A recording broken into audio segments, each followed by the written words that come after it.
Welcome back to Lady Empire, everyone. Thank you so much for tuning in. I have such a special guest here with me today. Colleen, thank you so much for being here. Oh, thank you for inviting me. I'm really excited to spend some time with you. So I want to just start talking about your background, where you grew up, how you grew up, and kind of just discuss that whole situation. Sure. Actually, I'm a Colorado native, one of the few, and I grew up in Southern Colorado. I grew up in Pueblo, Colorado, with four older siblings. So we had kind of a crazy house with three boys and then my sister and I. And it was really interesting. My parents were originally from Michigan, and when my dad was a neurosurgeon and he had finished medical school and deciding, where he wanted to move, they both realized they wanted to get out of Michigan. They decided on Colorado, and they narrowed it down to Boulder or to Pueblo. And then they thought, oh my gosh, we have this crazy Irish family, the kids, the university might be a bad influence. So they picked Pueblo.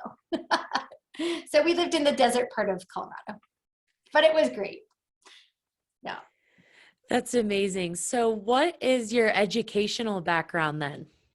Well, interestingly enough, so like I said, my dad was a neurosurgeon, and I always wanted to be a doctor. So when I went to college at Santa Clara University in California, I did a pre-med degree. I did biology, chemistry, and physics. And I struggled. It was so hard. And I realized, gosh, is this really what I wanted to do? And around that time, my dad was very sick. He had cancer. And as I reflect on that, he worked so hard and he saved so many lives. But he didn't spend any time on his own health and saving his own life. He didn't make time to exercise. He didn't necessarily eat properly. He certainly didn't manage his stress. And as you probably can put together, being a neurosurgeon would be extremely stressful. You're, doing brain surgery and saving somebody's life, or maybe you're in the office talking to a family member of what it means when their mom or their daughter or their husband or son, when their breath becomes air. Oh my God, I couldn't even imagine that. So when I finished undergrad, I realized I don't want to go into becoming a doctor. I want to somehow help people prevent getting sick and really living a life that's full of joy and flourishing and managing their stress and moving their bodies and eating wonderful, healthy food. And I wasn't exactly sure how I was going to do it, but I found Coors Brewing Company in my backyard up in Golden, and they had a beautiful wellness center. And I started to do some research, and this is really interesting, on Bill Coors. And really, when he was in his 40s, something was wrong. And he went to Mayo Clinic, and he went to Cleveland Clinic, and he couldn't figure out what was going on. And after all of these tests and meeting with doctors, he realized he was completely burned out. And so what he did, he took care of himself, but he realized, gosh, if this is happening to me, I know this is happening to my employees. And so there was 100,000 square foot Safeway at the entrance to the brewery, and he bought that. And he totally created a wellness center.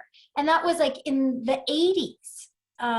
So when I was graduating from college, I was like, oh my goodness, that's what I want to do. I want to go to Coors and I want to work in their wellness center. And I was, probably too overconfident, as sometimes you are when you're, just 22 years old. And so I went to Coors and I went to the wellness center and I said, I'd like to have a job here. And they kind of looked at me and they said, well, you either need to have a master's degree to work here, or you need to be in school to get an internship.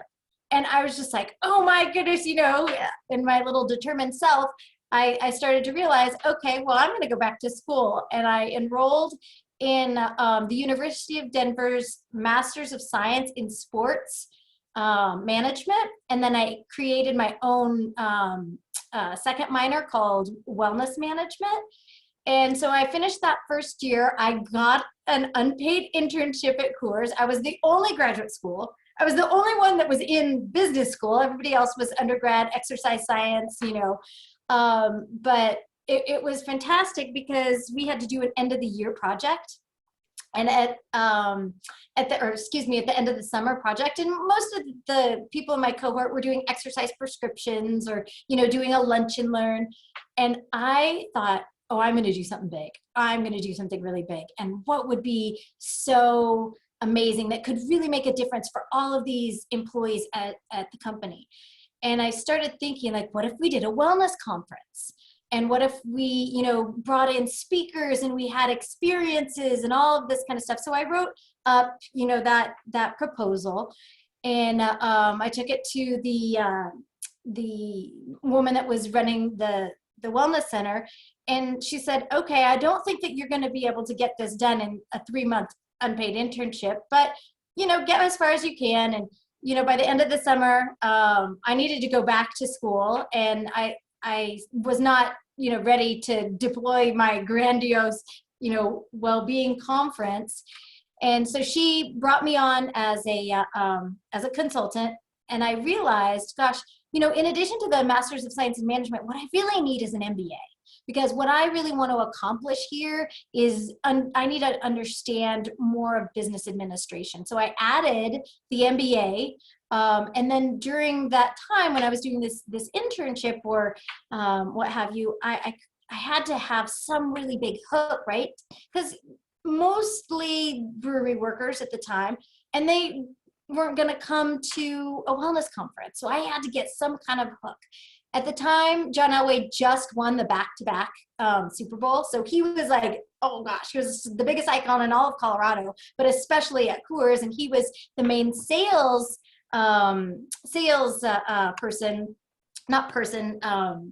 agent, repping Coors Brewing Company and the beer. And so I called the marketing and team, and I talked to the head guy there, and he said, absolutely not. You cannot use John Elway for your wellness conference. So I just hung up the phone, and I was like, well, that didn't really work for me. So I then made a couple calls, and I said, I have to make this really big, so John will do this. So I happened to be on the Colorado Governor's Council for Physical Fitness. And so I called the governor's office and I asked the aide, is Governor Owens available on this date? Okay, we'll get back to you. And then so I went and I made an appointment with Bill Coors and Pete Coors, and they both accepted this. And I went to him and I said, okay, I'm working on this annual conference, and so I've got the governor lined up, and I think John Elway's going to be there. Can you be there, Bill? Can you be there, Pete? And they both said yes. So this was amazing. So when I was ready, I called the agent and I said, I've got the governor, I've got Bill Coors, I've got Pete Coors. How is John Elway's schedule looking? And he's like, you know what? He can do it. Oh my gosh. I was like out of my mind. So then I, went to the my supervisor at the time, and I told her, and I was like, this is going to be so amazing. Well, of course, the head of marketing and brand, right, he found out, and he was so mad that he called my supervisor and he said, you have to fire this Colleen Reilly. And she just kind of smiled. She's like, well, she's not really an employee and her internship's over, so there's not much I can do. Anyway, it was really funny. I realized that sometimes you have to make some bold decisions when you really, truly believe in something. The conference ended up being a huge hit. It was at the top of the millennium, like in 2000. Bill Coors got so behind this. This is crazy. You have your MBA and you understand business. He shut down the entire brewery. So all the employees could come to this conference, and they could see the governor, and they could see John Elway, and they could, they loved Bill and Pete. And it was amazing. But you think about shutting down the brewery is, that's not a cheap endeavor. But it was so important for him to let his people know that he cares about them and he wants them to thrive. Anyway, after that, I actually ended up getting hired at Coors, and I worked there for quite a while. And it was probably one of the best experiences I ever had. The culture was amazing. All the leaders were amazing. I learned so much in my time there. So that was like such a great way to kick off, the rest of my life, because my life has been now completely focused on helping people thrive, and, sometimes taking really bold moves, and sometimes it works out and is amazing. And, sometimes you have to course correct, but that was how I got started. That is such a phenomenal story. I love that so much. And for you to get so lucky in your early 20s to find such a special company and special people that allowed you to bring this creative idea and this creative aspect to, I mean, like you mentioned, a brewery back then, they're obviously not focused on well-being and health and wellness. So you kind of introducing this idea to them, that's such a great story. I love it. Yeah. Well, it's really interesting. And I have to tell you one thing from my own experience. When I got right out of the MBA, I got wooed by one of the big consulting firms. And I took it. It was great money. And the brand was so big. They still are a huge brand in the US and international. I lasted 6 months. The culture was not for me. It was really interesting. I got positioned at a large organization in Broomfield. And so I was driving from Denver to Broomfield. And one day I was on autopilot and I ended up in Golden.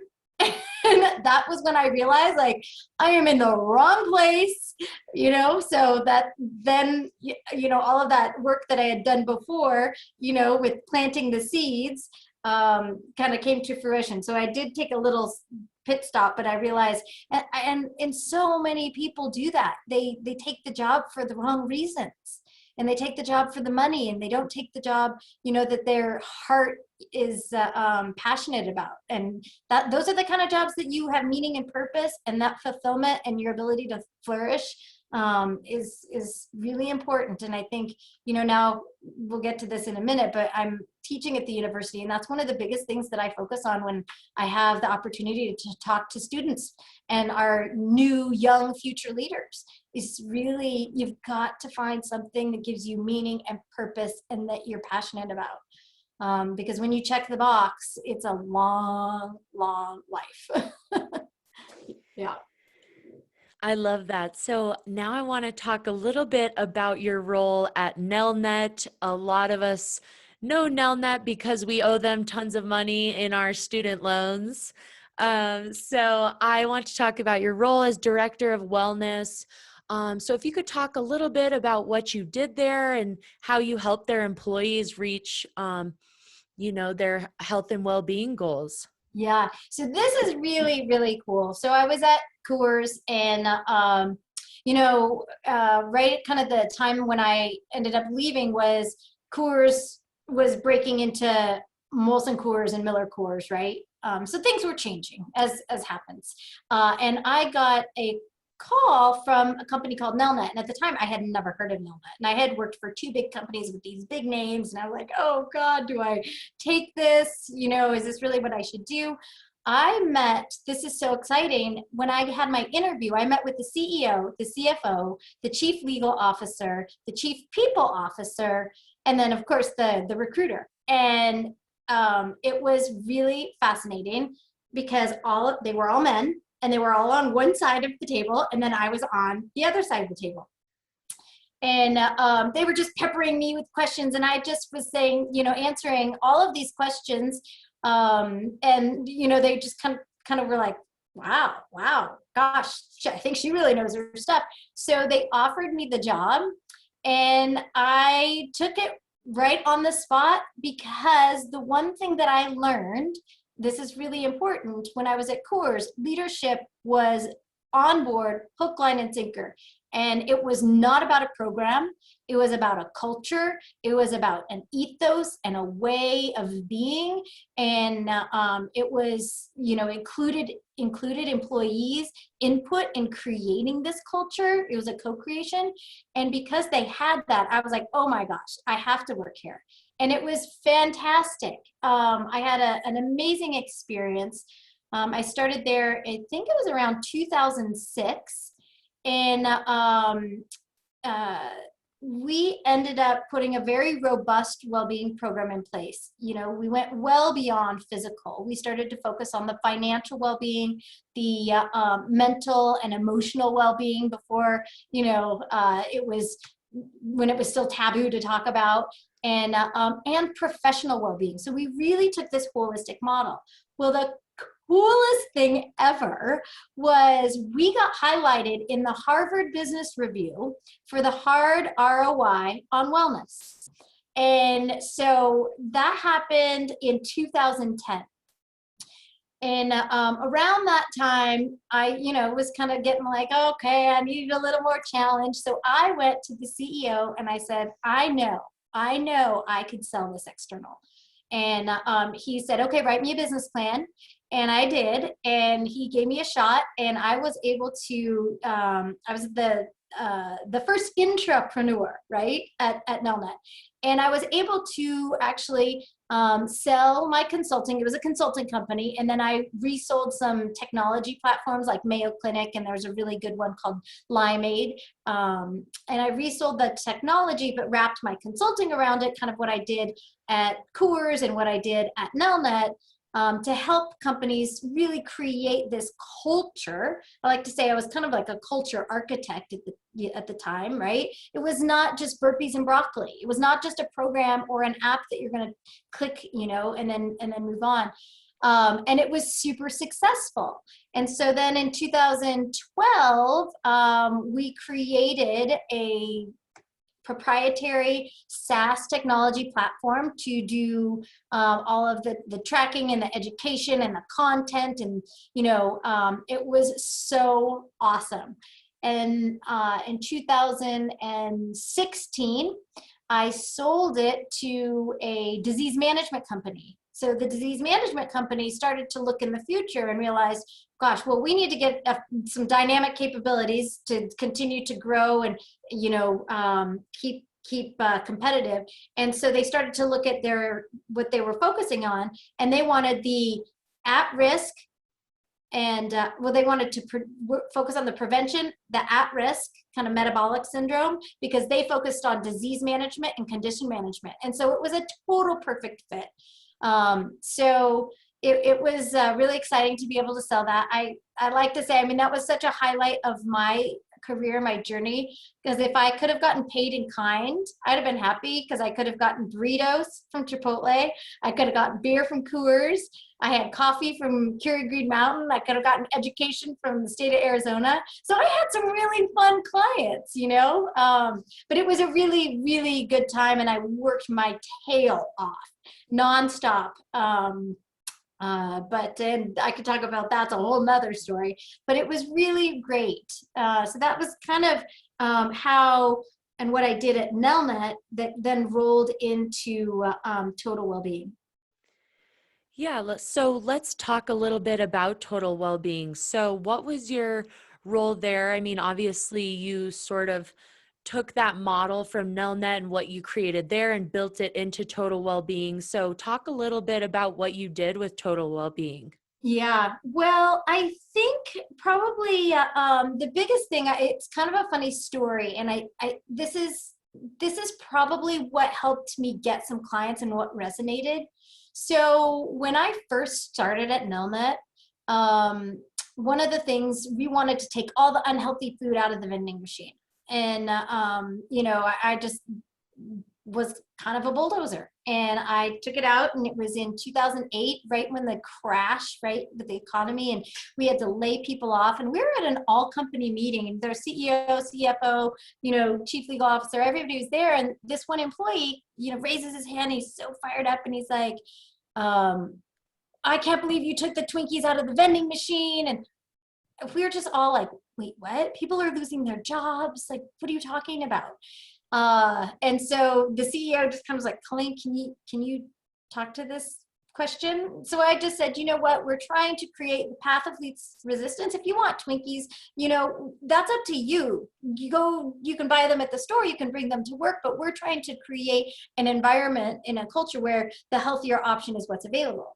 Well, so the next day when I went to work, I came in and there was a line of employees wrapped 2 rows deep of employees waiting in line to pay for a Twinkie. And the guy was charging $1 a Twinkie. And I about passed out. I was like, oh my God, what did I do? Anyway, it was such a big lesson for me at the time. You can't just rip the Band-Aid off. We're human beings. We need to get that buy-in from employees. Well, so the really fascinating thing is when I left Nelnet and started working on Total Wellbeing and then, sold Total Wellbeing, I actually came back to Nelnet to do a little bit of consulting. And I was talking to the VP of HR, and she had seen a dip in engagement, and we had taken all the soda out and everything. So she put soda back in, as a way to make people feel better. That same employee was so riled up. He's like, I've spent 10 years changing my life. And, I was so mad about the Twinkies, and now I'm doing all the right things. And now you're putting sugary drinks back in, making it too hard to say no. Oh my gosh, those drinks came out within 2 days. And so their culture had a complete transformation, and it was absolutely, the employees bought into it. It was a really hard change. And there was a lot of things that I learned during that change that then helped me with Total Wellbeing, in terms of you've got to meet people where they are. You cannot rip the Band-Aid off. You have to have that inclusion, because if you don't have that employee inclusion, you will have an employee revolution, right? And that's not what you want.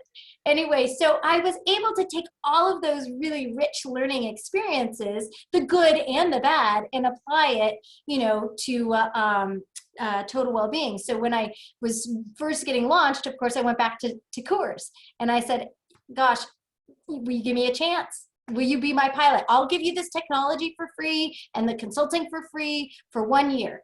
And so they did, and we got fantastic results. And I learned, about lots of things that needed to get fixed in the program, and so on and so forth. But once I got Coors, it was great because that brand is so strong, and they knew me since I was like 22. That then I was able to use that brand and those connections and those referrals to help me get Chipotle, because Chipotle, actually at the time when their headquarters were here, really did want to work with local companies. I mean, that was truly important, and it was run by a woman, and so it just was a fantastic fit. And then I was able to use that Chipotle to get into Keurig Green Mountain, because it's a similar model. They've got some similar challenges, not all the same, but I started to create verticals in Total Wellbeing that would really help. But again, I used all of the strategic consulting, so it wasn't just a tracking app. That was a way to get measurement. But I did a lot of the strategy on how are they going to get the senior leadership involved, because it didn't always work. It didn't start there. Most of the time I was working with HR, it could have been a lot of times a benefits person. And oftentimes they're more tactical, right? They've got to just get stuff done. And this has to be elevated to a strategic level. Otherwise, if you don't have a strategy and you're just throwing, spaghetti against the wall, it's not going to work. And that's probably the biggest challenge with the well-being industry, is that people, companies, leaders, whomever, when they deployed, it was an online tracking program, and it was just turned on. There was no cascading of a communication plan. There was no culture norming. to why there was no well-being committees that were, made up of employees trying to create the change that they wanted to see. So we were able to help a lot of clients with building that strategy out and building that. So that's kind of, I think, really what the magic about Total Wellbeing is because I had been in the trenches. All these companies that were hiring me, they were not hiring somebody that was following, just something that they read on the internet. I had experienced the most highs, right?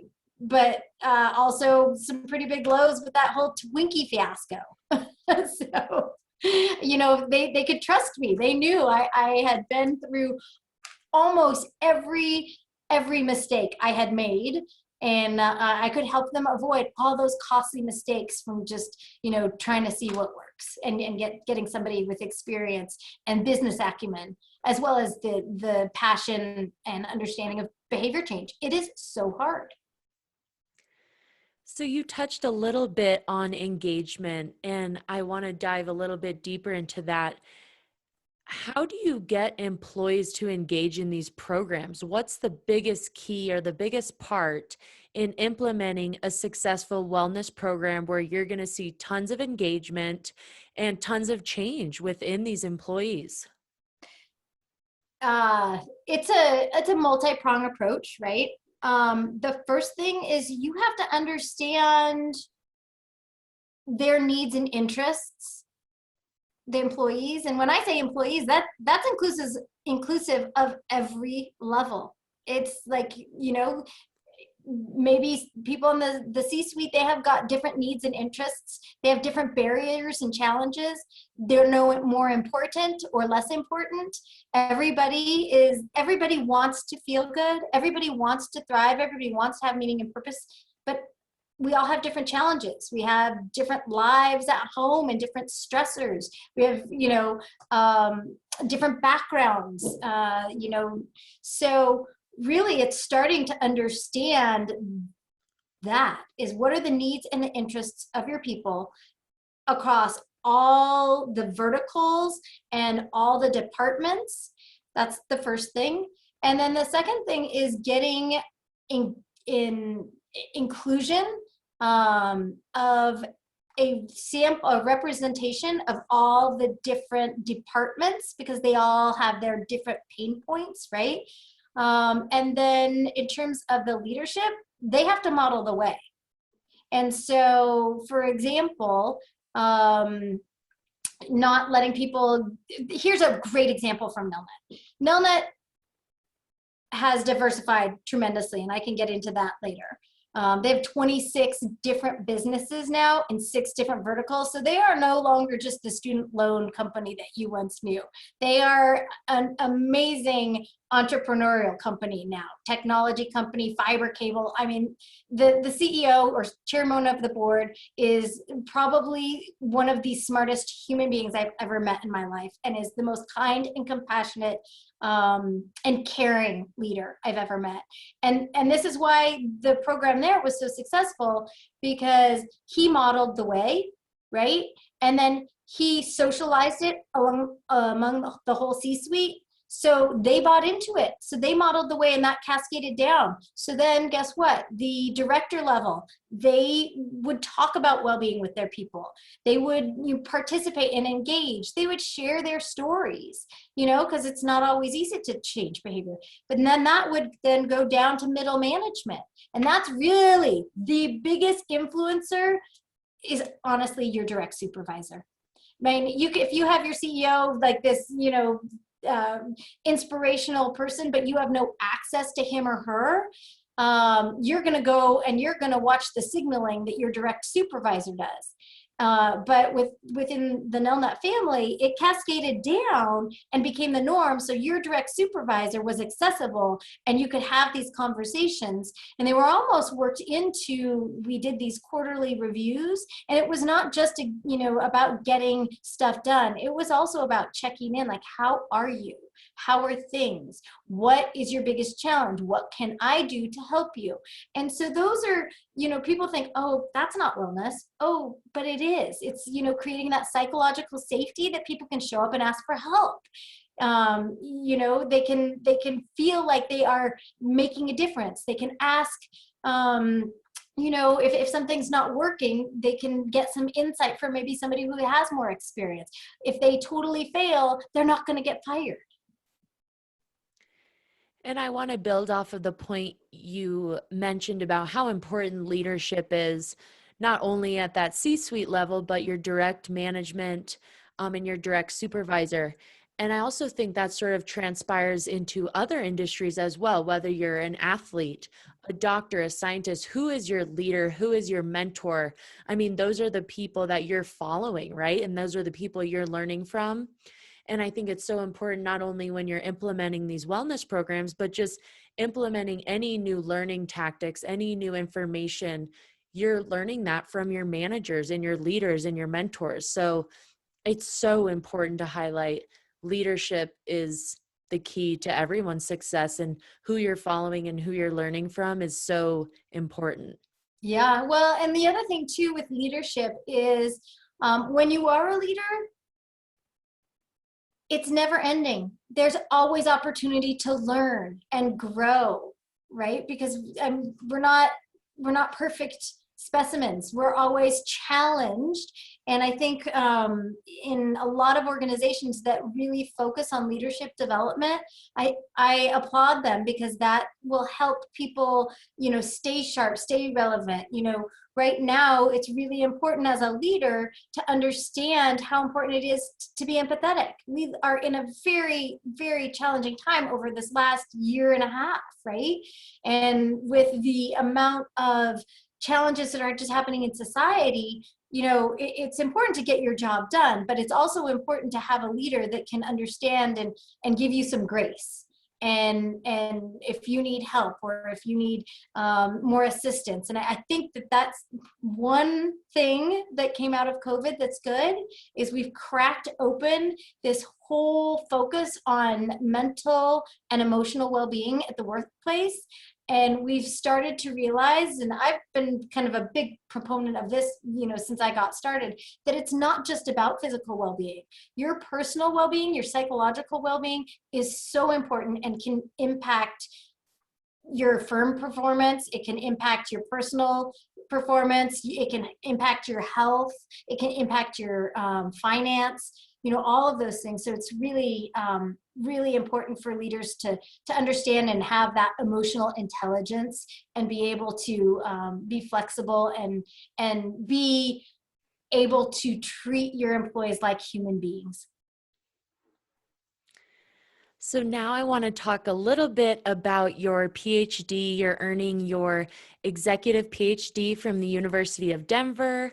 So let's talk a little bit about what you're studying. I want to talk about ImmersiveWorlds and how those two sort of link up.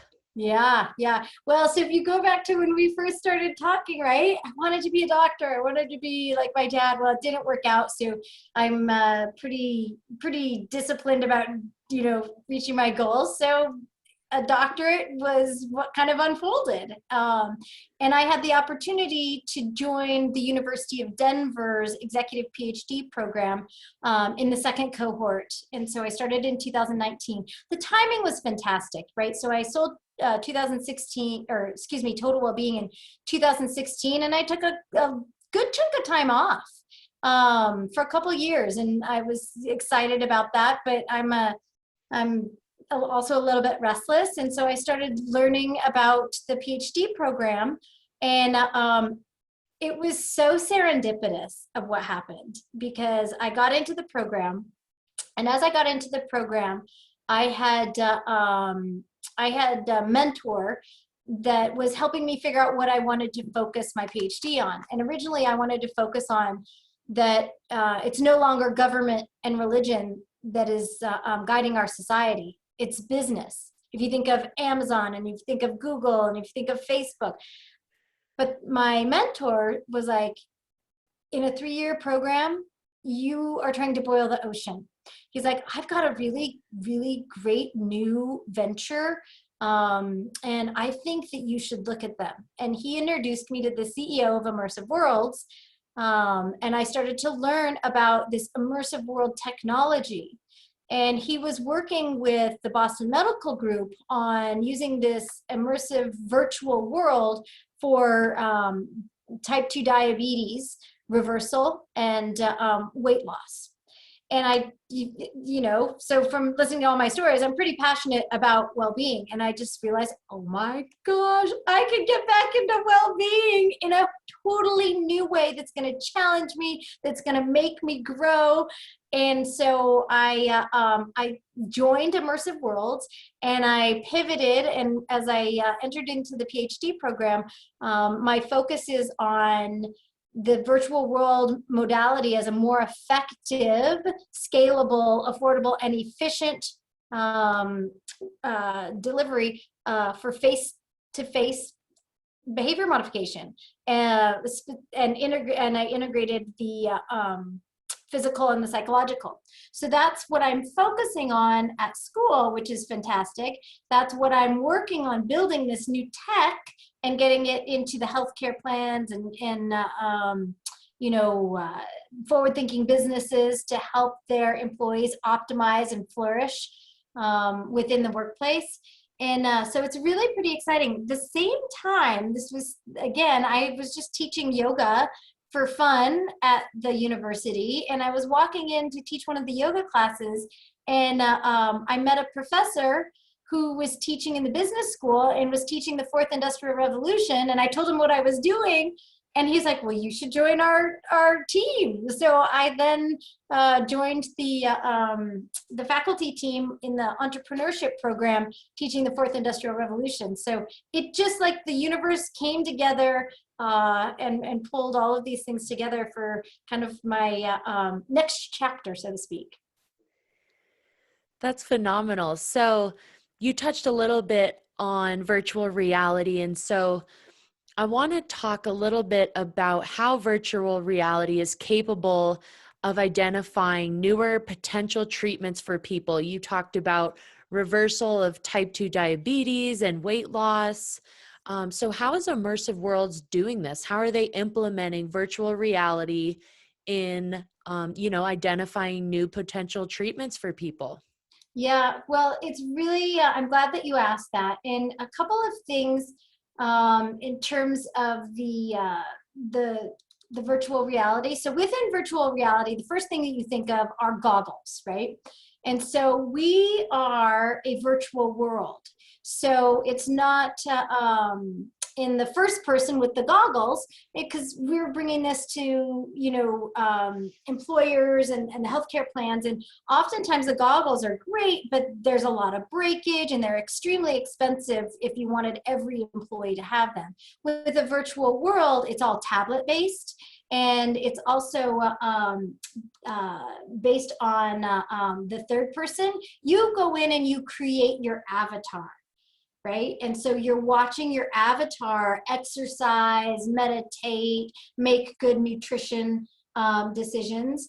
And so you're really, you start to take on this digital representation of yourself, and it increases your self-confidence and your self-efficacy.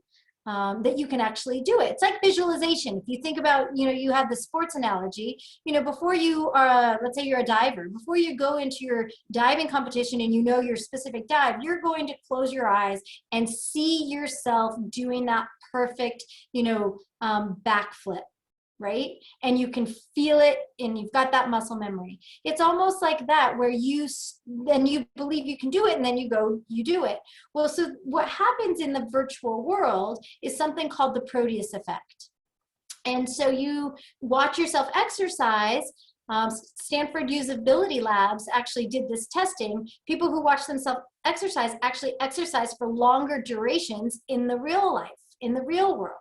And so the Proteus effect is you start to take on the digital representation of your avatar. So that's kind of the secret sauce, that stickiness that really makes this new modality so effective. But the other thing, like I said, so it's super easy to use because it's, you know, hands-on with your tablet. I mean, if you've done any gaming, you know what an avatar is, right?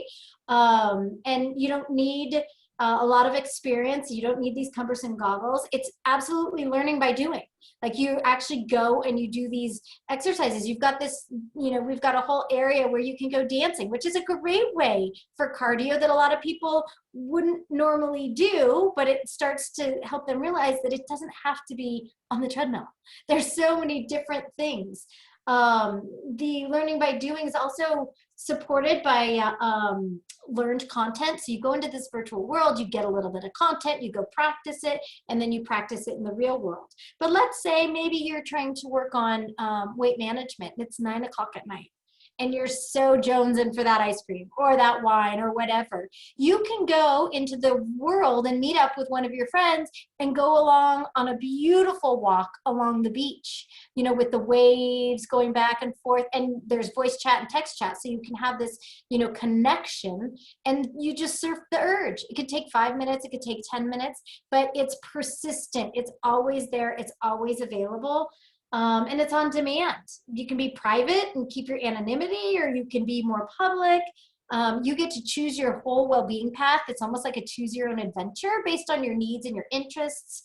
And it's just such a cool experience. There's been a bit of research done by in Indiana and Kansas that has shown the effectiveness on the type 2 diabetic patients. So we're taking that and we're now focusing on bringing that to more at risk. So before you get diabetes.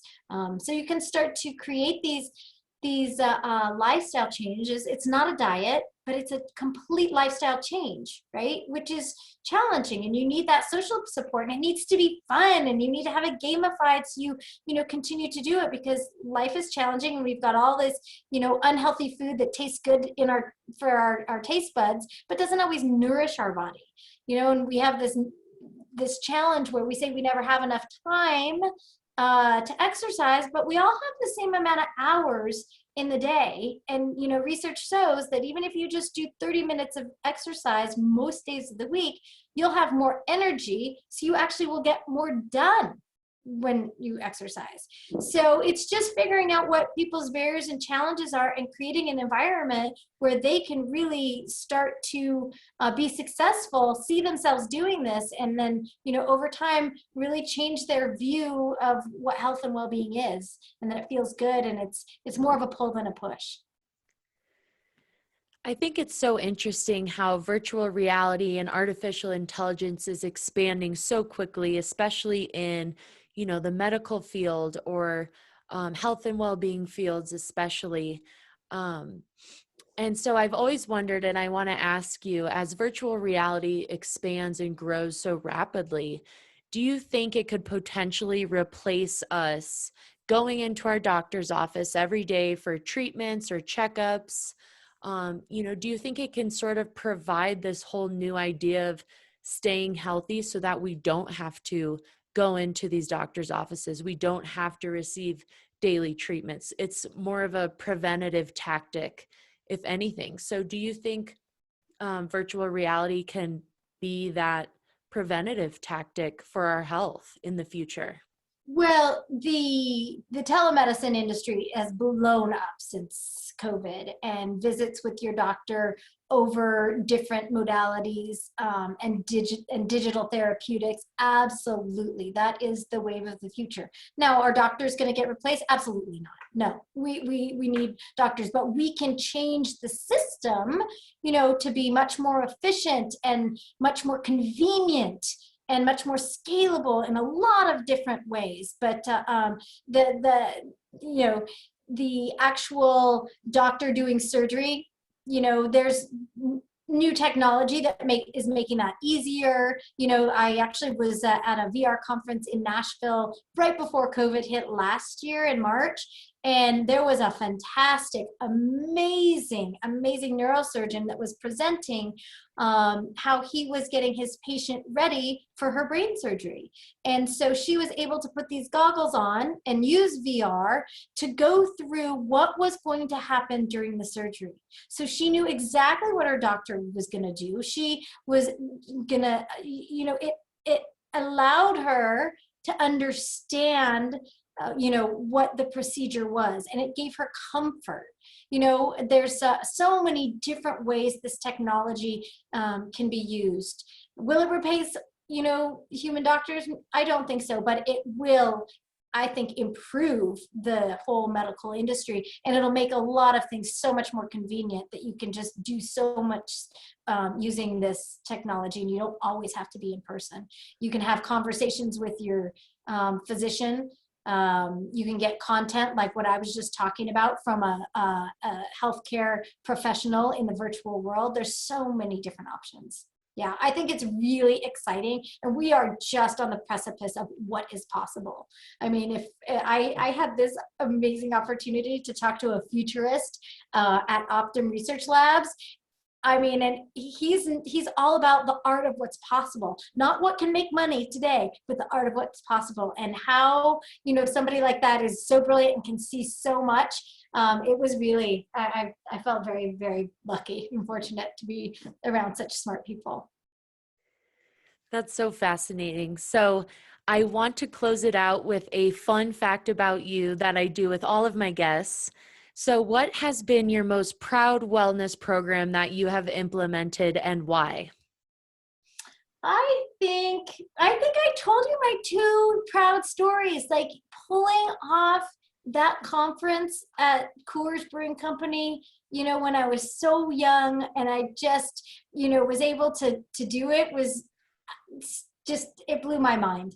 And then it just made my heart so happy when I went back to Nelnet and I found out that employee that was so angry with me about the Twinkies was like the biggest advocate, carrying the well-being flag, and got the unhealthy soda out of there. It made me realize that culture change can happen, and it made me realize that I can be a catalyst, and that just makes my heart very, very happy. I love those stories. Those were phenomenal. So where can we find you on social media? Where can we look for what you're studying and what you're doing, especially with your PhD? Where can we look for you? Yeah, so I'm on LinkedIn, so I love to connect with people on LinkedIn. That's probably the easiest. But then I also write a monthly Forbes article, and so I would love if I could get more eyeballs on some of those articles, because when I write something, if it resonates, somebody reaches out to me, and that gives me another idea, and I do an interview, or I pick an interesting topic. But I did a really interesting article on the rise of the chief well-being officer, and it really resonated with people, which then led to me meeting Jen Fisher, who is the chief well-being officer at Deloitte, who is absolutely lovely, delightful, so brilliant and smart, and making big waves in the industry. And then I also was able to, this was really fascinating. I wrote an article on love in the workplace, which, got a lot of interesting feedback, but this was about, showing up and treating each other like human beings and not robots. But I had a kind of an icon in my mind of Jack Grapple, because when I was really young, I read all of his books, and The Making of the Corporate Athlete, and The Powerful Engagement, and some other really amazing impacts that he made from bringing sports analogies to the corporate sector. And I was able to then interview him for my last Forbes article. So I feel very, very grateful and lucky. So if more people could read those and, comment or get back to me, that spurs, more relevant things that I write about that people want to hear about. I did read your article on love in the workplace, and I listened to your interview with Jen Fisher. So please, everyone, go out, read Colleen's article. She's so intelligent and so innovative. Thank you so much for everything that you're doing with well-being and in the workplace, and everything you're putting out in the world is so special. So thank you so much. And thank you for being here today and sharing all of your entertaining stories, and everything you've accomplished is so amazing. So congratulations and thank you so much. Oh, thank you. Thanks for having me.